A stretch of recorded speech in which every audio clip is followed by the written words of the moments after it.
বন্ধুরা, কেমন আছেন? আশা করি ভালো আছে। আর আমিও ভালো আছি। তো মোটামুটি সকালের কাজকর্ম সব সেরে নিয়েছি। আর দেখো বসে বসে সবই মাজা ঘষা হয়ে গেছে। তো জলও ভরেছি। আর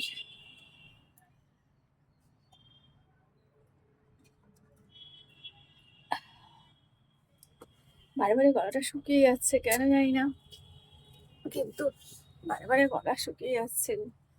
দেখো আমাদের পুচু সোনাটাকে দেখেছো? এই দেখো, একদিন পরে দেখা যাবে। এই দেখো কেমন করছে, দেখো। আর এতটা হাওয়া দিচ্ছে, দেখো কেমন হাওয়া দিচ্ছে।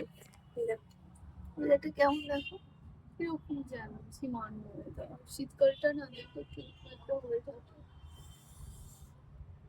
দেখো বেশ ভালো লাগে, কিন্তু কিন্তু শীতও লাগে, হাওয়াও দিচ্ছে, প্রচুর হাওয়া দিচ্ছে জানো তো।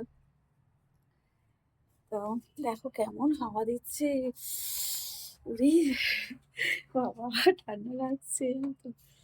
তো প্রচুর ঠান্ডা লাগছে। আর ঠান্ডার মধ্যে এই গায়ের মধ্যে কাঁটা দিয়ে ওঠে। সকালে স্নান করেছি, চুলটা ভেজা ভেজা রয়েছে এখনো, দেখতেই পাচ্ছ। তো চুলটা কাজ করছিলাম তো, ছাড়া হয়নি, তো ওই জন্য একটু ভেজা আছে। কাজকর্ম সব সেরে নিয়ে ঠাকুরের সেবা দিয়ে তারপরে আমার কাজ শুরু করে দিয়েছি। আচ্ছা বলো, তারপরে তোমরা কেমন আছো? প্রচন্ড শীত পড়েছে জানো তো। তো শীতে সাবধানে থেকো। আর জানো তো, মানুষের সাথে সাথে জীবজন্তুদেরও প্রচুর শরীর খারাপ হচ্ছে।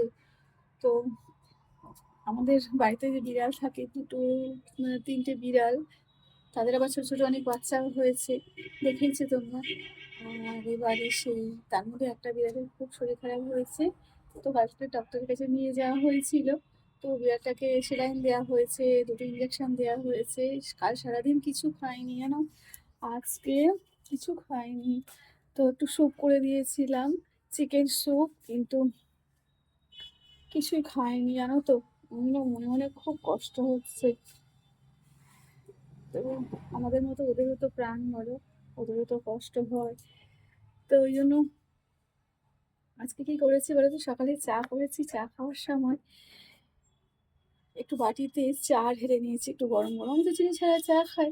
তো একটু গরম চা ঢেলে নিয়ে চামচে করে, মুখ খুলতে চাইছে না, ঘরের মধ্যেই রেখেছিলাম চাপাচুপি দিয়ে একটা তোষকের উপরে। তো মুখ খুলতে চাইছে না, জোর করে করে মুখের মধ্যে একটু চা দিয়ে দিয়েছিলাম। তো একটু এরম এরম করে খেয়েছে, গলাটাও ভীষণ ব্যথা মনে হয় জানো তো। তো ভীষণ কষ্ট হচ্ছে, দেখে কি করব। তো আবার ডাক্তারখানায় নিয়ে যাওয়া হয়েছে ওকে। তো আবার একটু বলেছিল ডক্টর যে সেলাইন আজকে দিলে, একটু সেলাইন ইঞ্জেকশন দিলে নাকি ও সুস্থ হয়ে যাবে। তো দেখা যাক কি হয়।